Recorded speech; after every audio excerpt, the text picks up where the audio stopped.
Hi guys, स्वागत है आपका आज के इस नए वीडियो में। मेरा नाम है अंकित और आप देख रहे हैं साइंस शाला। दोस्तों, आज के इस वीडियो में हम क्लास 10th की केमिस्ट्री का लास्ट चैप्टर, इसका नाम है पीरियोडिक क्लासिफिकेशन ऑफ एलिमेंट्स, इसको हम पढ़ने जा रहे हैं। दोस्तों, इससे पहले मैं क्लास 10th की बायोलॉजी के भी चैप्टर की वीडियो अपलोड कर चुका हूँ। आपको उसकी प्लेलिस्ट हमारे चैनल पर मिल जाएगी। इसके साथ ही मैं कुछ चैप्टर केमिस्ट्री के क्लास 10th के वो अपलोड कर चुका हूँ और कुछ फिजिक्स के अपलोड कर चुका हूँ। तो बच्चे कह रहे हैं कि सर हमें जो पीरियोडिक टेबल वाला चैप्टर है वो समझना है और ये जानना है कि पीरियोडिक टेबल की प्रॉपर्टीज को हम कैसे समझें, कैसे याद करें, उनकी क्या टिप्स और ट्रिक्स रहती हैं। तो उसके लिए मैंने क्या सोचा है कि हम इस चैप्टर को भी उसी के साथ कंटिन्यू करेंगे। इसकी वीडियोस भी मैं अपलोड करना शुरू कर रहा हूँ। तो आज हम पीरियोडिक क्लासिफिकेशन ऑफ जो एलिमेंट्स है, ये जो चैप्टर है उसका हम फर्स्ट पार्ट कवर कर रहे हैं। इसमें हम जानेंगे कि जो लगभग 115 एलिमेंट्स हैं, ठीक है, उनके लिए जो पीरियोडिक टेबल बनाई गई है, जिसे मेंडलीव ने बनाया है, जिसे आप सब लोग जानते हैं, तो वो कैसे बनाई गई है, उसका क्या आधार रहा है, कैसे उसका डेवलपमेंट हुआ है टाइम टू टाइम, तो उस चीज को हम इस पार्ट में कवर करने जा रहे हैं। तो वीडियो में आप लास्ट तक जरूर बने रहें और ऐसे ही रेगुलर साइंस स्टडी वीडियोस के लिए हमारे चैनल साइंस शाला को अभी सब्सक्राइब करें और बेल आइकन को आप जरूर प्रेस कर लें ताकि आगे आने वाली वीडियोस आपको मिलती रहें। तो गाइस, पीरियोडिक टेबल के डेवलपमेंट में सबसे पहले जो नाम आता है उनका नाम आता है डोबेरेनर। तो जो डोबेरेनर ने, जो केमिस्ट थे, उन्होंने 1829 में अपना कॉन्सेप्ट सामने रखा जिसे डोबेरेनर्स ट्राइड्स के नाम से जाना जाता है। क्योंकि जो डोबेरेनर केमिस्ट थे, जो वैज्ञानिक थे, उन्होंने एलिमेंट्स को एग्जामिन किया, देखा, उनकी प्रॉपर्टीज को देखा और एलिमेंट्स के तीन के पेयर बनाए। ठीक है, जो एलिमेंट्स थे उनके इन्होंने तीन एलिमेंट्स के पेयर बनाए। ठीक है, 3 एलिमेंट्स प्रेजेंट होते थे और एक पेयर बनता था। ठीक है, 3 एलिमेंट्स के पेयर, जिसको दोस्तों क्या बोला गया? ट्राइएड्स। क्या बोलते थे इनको? ट्राइएड्स बोलते थे। ठीक है, ये 3 के एलिमेंट्स के जो ग्रुप होते थे उनको ट्राइएड्स बोला जाता था। तो उन्होंने देखा कि एक ट्राइएड के अंदर जितने एलिमेंट्स प्रेजेंट होते हैं उनकी प्रॉपर्टीज भी इन्हें सेम देखने को मिली। तो इस तरीके से उन्होंने छोटे छोटे ग्रुप्स बनाए थे। तो आप एक एग्जाम्पल के थ्रू आपको समझाता हूं कि वो किस तरीके से उनकी प्रॉपर्टीज सेम देखने को मिलती थी। ठीक है, उनमें क्या रिलेशन होता था जिससे कि वो एक ग्रुप में रखे जा सकते थे। तो उनके जो उन्होंने एक ट्राइएड बनाया, वो एग्जाम्पल है lithium and sodium and potassium. तो इन्होंने क्या किया कि जो एलिमेंट्स हैं उनके एटॉमिक मास को लिख लिया। तो एटॉमिक मास 7, 23 एंड इसका पोटेशियम का दोस्तों 39। तो इन्होंने देखा कि क्या सिमिलरिटी देखने को मिल रही है। वो सिमिलरिटी ये है कि इस ट्राइएड के अंदर फर्स्ट एलिमेंट, सेकेंड एलिमेंट के एटॉमिक मास का सम 7 + 39, और अगर इनका सम करके इसका एवरेज अगर हम निकालें एलिमेंट्स का, तो जो वैल्यू आएगी वो 23 होगी। यानी ये वैल्यू बीच वाला जो एलिमेंट है उसके एटॉमिक मास के बराबर हमें देखने को मिलेगी। तो इस तरीके का रिलेशन इन्होंने देखा इस ट्राइएड के अंदर, और इस तरीके से इन्होंने 3 ट्राइएड बनाए। ठीक है, जो कि पहला ट्राइएड आपके सामने ये मैंने लिख दिया। दूसरा जो ट्राइएड था दोस्तों वो था कैल्शियम और ये हमारा स्ट्रेंशियम होता है शायद, CaSr एंड Ba, बेरिलियम। ठीक है, तो ये जो है एक ट्राइएड ये हो गया। और तीसरा जो ट्राइएड था वो दोस्तों था हैलोजन्स को लेके, क्लोरीन, ब्रोमीन एंड आयोडीन। तो इन ट्राइएड्स में इन्होंने देखा कि इनका जो ये फॉर्मूला है या जो इनकी ट्रिक है या एक सिमिलरिटी थी, वो केवल इन 3 ट्राइएड्स में देखने को मिली।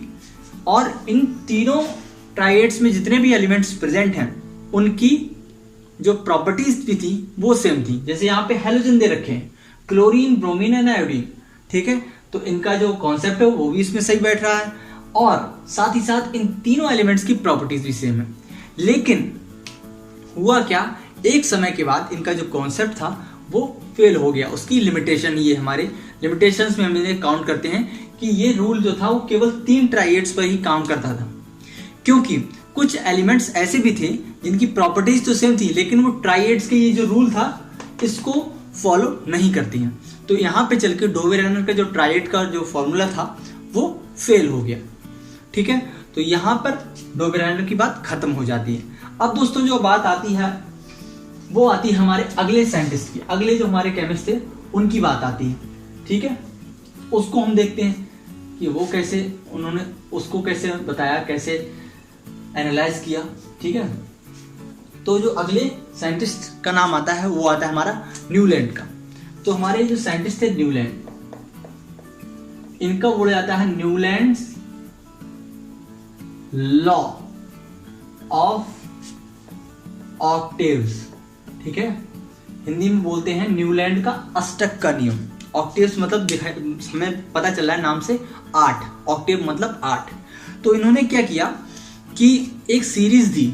ठीक है, 8 एलिमेंट्स की एक सीरीज दी और जो 8 एलिमेंट्स थे उनकी तुलना इन्होंने, उनकी कंपैरिजन जो थी वो इन्होंने संगीत के 7 सुरों से कर दी। जैसे आपको पता होगा दोस्तों, आप लोग लिखते हैं सा रे गा मा पा धा नी सा।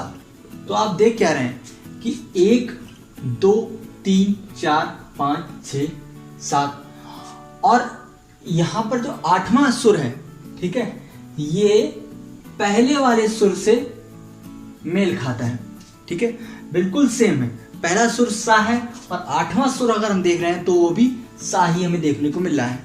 तो वही केस इन्होंने इस अपनी सीरीज के साथ किया। इन्होंने बताया कि अगर हम 8 एलिमेंट्स की एक सीरीज लें तो उसमें जो 8वां एलिमेंट है, ठीक है, 8th एलिमेंट जो है उसकी प्रॉपर्टीज फर्स्ट वाले एलिमेंट से सेम होगी, उससे मेल खाएंगी, एक जैसी प्रॉपर्टीज रखने वाले होंगे फर्स्ट एलिमेंट और 8th एलिमेंट।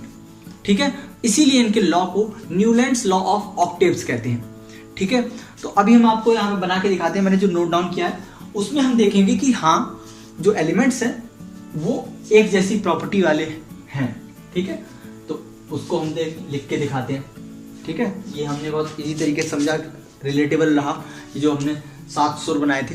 ठीक है, तो यहाँ पे हम बनाएंगे हाइड्रोजन, लिथियम, बेरिलियम, ठीक है, और फिर बोरॉन, फिर कार्बन, ठीक है, फिर नाइट्रोजन, ओके, ऑक्सीजन, ओके, ठीक है, फिर यहाँ पे है, फिर यहाँ पे दोस्तों हमारा फ्लोरीन, सोडियम, Mg, फिर हमारा आएगा फिर दोस्तों एल्यूमिनियम, फिर सिलिकॉन, फिर फास्फोरस और फिर सल्फर। तो हमने यहाँ पर जो उनकी सीरीज थी वो नोट डाउन कर ली है। तो यहाँ पर हम देख रहे हैं कि अगर हम पहला एलिमेंट ले लें तो पहले एलिमेंट से हम काउंट करेंगे फर्स्ट 1 2 3 4 5 6 7 और फिर 8। ठीक है, तो अगर हम यहाँ पर देखें तो जो फर्स्ट एलिमेंट है और सेकेंड 8th एलिमेंट है, इन दोनों एलिमेंट्स की प्रॉपर्टी जो है वो सेम होंगी। ठीक है, और आज की समय की जो हमारी पीरियोडिक टेबल है उसमें हम ये चीज देखते हैं, हमें ये चीज देखने को मिलती है कि हाइड्रोजन और फ्लोरीन जो होते हैं वो एक जैसी लगभग प्रॉपर्टीज वाले होते हैं, उनकी एक ही स्टेट होती है, गैसेस स्टेट, और साथ ही साथ ये इनकी प्रॉपर्टीज भी सेम है। ये भी नॉन मेटल होता है और ये भी नॉन मेटल ही होता है। इस तरीके से हमें अभी भी जो प्रॉपर्टीज में सिमिलरिटी है वो देखने को मिलती है। इन्होंने अपने एक्सपेरिमेंट्स में पाया कि फर्स्ट एलिमेंट और 8th एलिमेंट की केमिकल प्रॉपर्टीज भी सेम थी। अब अगर इस सीरीज में हम किसी भी एलिमेंट को फर्स्ट एलिमेंट मान लें, सपोज दैट हमने बोरॉन को फर्स्ट एलिमेंट मान लिया। ठीक है, अब हम फर्स्ट से शुरुआत करते हैं। 1 2 3 4 5 6 7 एंड 8। तो ये क्या हो गया? 8th एलिमेंट हो गया दोस्तों। कौन सा एलिमेंट हो गया? 8th एलिमेंट हो गया। तो यहां पर बोरॉन और एल्यूमिनियम की प्रॉपर्टीज कैसे होंगी दोस्तों? सेम होंगे। और अभी की जो हम आप पीरियोडिक टेबल देखते हैं, आप अपनी बुक में देखेंगे पीरियोडिक टेबल जो देखेंगे उसमें बोरॉन के नीचे क्या है दोस्तों? एल्यूमिनियम दिया हुआ होगा। क्यों दिया हुआ होगा? क्योंकि उन्हें एक ही सीरीज में रखा गया है। ठीक है, आगे चल के जो हमें देखने को मिला, यानी कि क्या देखने को मिला इनकी प्रॉपर्टीज जो थी वो एक जैसी थी, इनकी केमिकल प्रॉपर्टीज सिमिलर थी। ठीक है, इस तरीके से न्यूलैंड्स का ऑक्टेव का जो लॉ है वो हमारे सामने आया। लेकिन दोस्तों जैसे जैसे समय बीतता गया और नए नए एलिमेंट्स आते गए जिनके एटॉमिक मास बहुत ज़्यादा बड़े थे, जो भारी थे, ठीक है, तो उनको ये लॉ जो था वो सेटिस्फाई नहीं कर पाया। एक समय के बाद ये लॉ भी थोड़ा सा फेलियर की तरफ जाने लगा, फेल होने लगा। इसके बाद दोस्तों नाम आया, वो आया दोस्तों किसका आया? मेंडलीव का। जो मेंडलीव जो थे उन्होंने सबसे अच्छी तरीके से व्यवस्थित किया, सबसे अच्छी तरीके से अरेंज किया एलिमेंट्स को एक पीरियोडिक टेबल के अंदर। तो उस पीरियोडिक टेबल में उन्होंने जो अरेंज किया उसको हम समझते हैं कि मेंडलीव ने किस तरीके से हमारे सामने पीरियोडिक टेबल रखी। तो दोस्तों अगर हम मेंडलीव की बात करें तो मेंडलीव जो साइंटिस्ट थे उन्होंने पीरियोडिक टेबल को हॉरिजॉन्टल रोज, ठीक है, और वर्टिकल कॉलम्स इस फॉर्म में जो था वो बनाया। यानी कि इन्होंने क्या किया, एलिमेंट्स को उनके इंक्रीजिंग, ठीक है दोस्तों, इंक्रीजिंग एटॉमिक मास, एलिमेंट्स को उनके इंक्रीजिंग एटॉमिक मास की सीक्वेंस में रखा। यानी कि जितने भी एलिमेंट्स हैं उनके अगर एटॉमिक मास है तो बढ़ते हुए क्रम में उनको अरेंज कर दिया। कहाँ? हॉरिजॉन्टल रोज, यानी कि इस तरीके की रोज, ठीक है, और वर्टिकल कॉलम्स में, ठीक है, अरेंज कर दिया। अगर हम यहां से इस तरफ मूव करेंगे तब भी एटॉमिक मास इंक्रीज हो रहा था, और ऊपर से अगर नीचे की ओर बढ़ेंगे तब भी एटॉमिक मास इंक्रीज हो रहा था। इस तरीके से उन्होंने सात क्या बनाए दोस्तों? सात क्या बनाए? हॉरिजॉन्टल रो बनाई। यानी कि 1 2 3 4 5 6 और 7 इस तरीके से 7 क्या बनाई? हॉरिजॉन्टल रोज, जिन्हें दोस्तों क्या बोला गया? इन्हें पीरियड बोला गया। इन्हें क्या बोला गया? पीरियड्स। और जो वर्टिकल कॉलम्स बनाए वो कितने बनाए दोस्तों? 18, ठीक है। जो 18 जो थे बताया गया वर्टिकल कॉलम्स, उन्हें क्या बोला गया दोस्तों? वर्टिकल कॉलम्स को क्या बोलते हैं दोस्तों? ग्रुप्स, ठीक है। क्या बोलते हैं? ग्रुप्स। इस तरीके से इन्होंने अपनी पीरियोडिक टेबल को अरेंज किया। तो पहला तो हो गया कि इन्होंने अपनी पीरियोडिक टेबल को हॉरिजॉन्टल रोज और वर्टिकल कॉलम्स में अरेंज किया। साथ ही साथ जो एक एडवांटेज के रूप में काउंट की जाती है वो ये है कि इन्होंने जो ग्रुप्स बनाए इन्होंने वो उनकी प्रॉपर्टीज को देखते हुए बनाए थे। आपको समझाता हूं एग्जाम्पल के थ्रू, बहुत ही अच्छी तरीके से समझ में आएगा।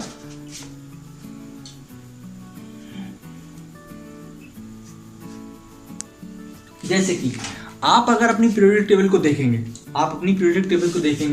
तो आपके लिए जो शुरू के दो ग्रुप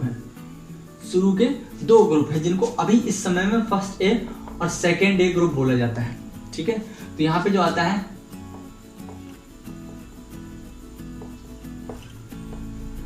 इस तरीके से ये हमारे एलिमेंट्स होते हैं, और यहां पे होते हैं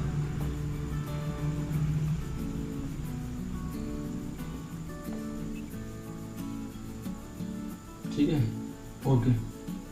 अब आप देखिए यहाँ पे क्या देखने को मिला कि ये क्या है दोस्तों? मेटल्स हैं। क्या है? मेटल्स हैं। तो इन मेटल्स को बोला जाता है,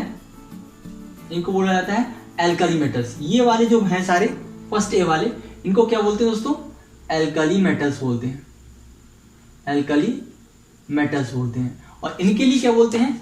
एल्कली अर्थ मेटल्स, ठीक है। एल्कली का मतलब होता है दोस्तों बेसिक नेचर होना, ठीक है। आपके लिए समझाने के लिए बता रहा हूँ, उसको बेसिक नेचर वाले बोलते हैं।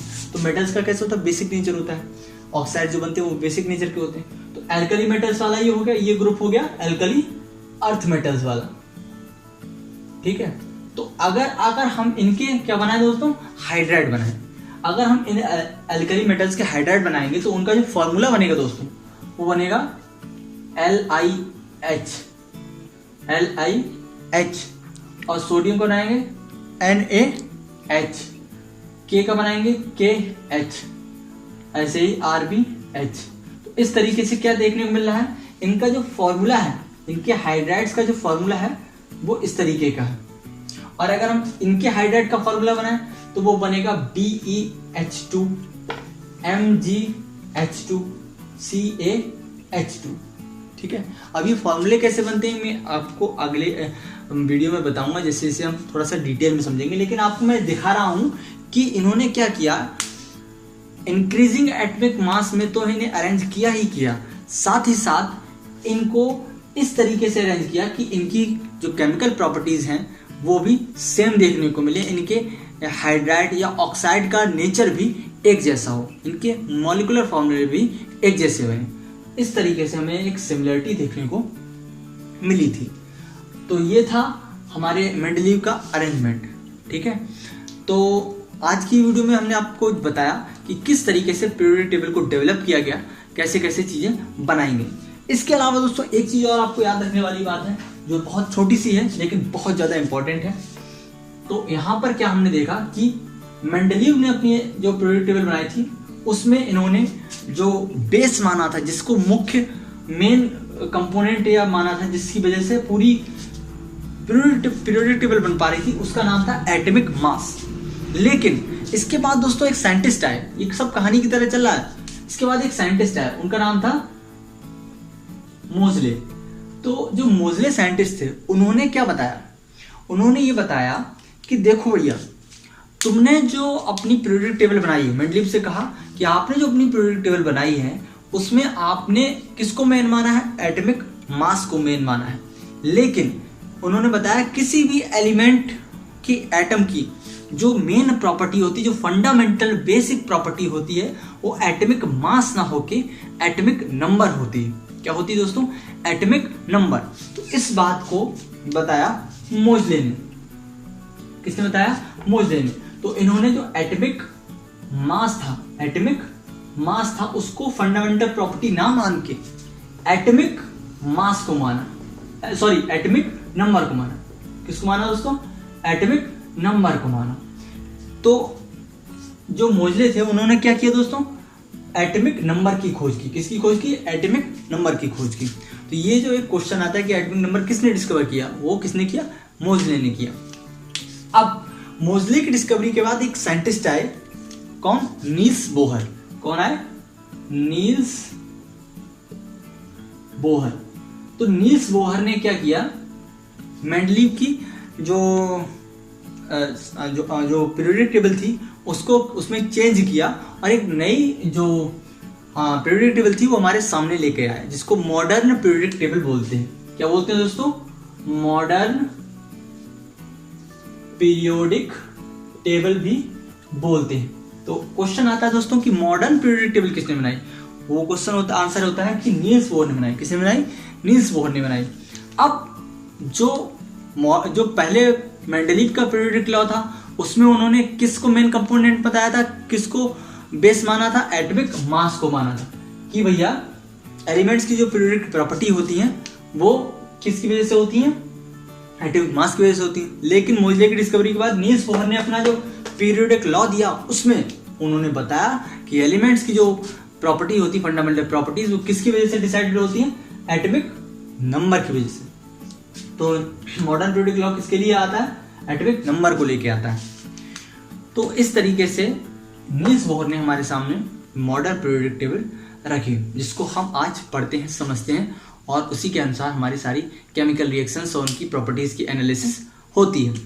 तो ये थी हमारी आज की पीरियोडिक क्लासिफिकेशन ऑफ एलिमेंट्स की कुछ बातें, जिसमें हमने जाना कि जो पीरियोडिक टेबल होती है उसका क्या क्या वेरिएंट्स होते हैं, क्या क्या प्रॉपर्टीज होती हैं और उनका डेवलपमेंट जो है वो कैसे हुआ।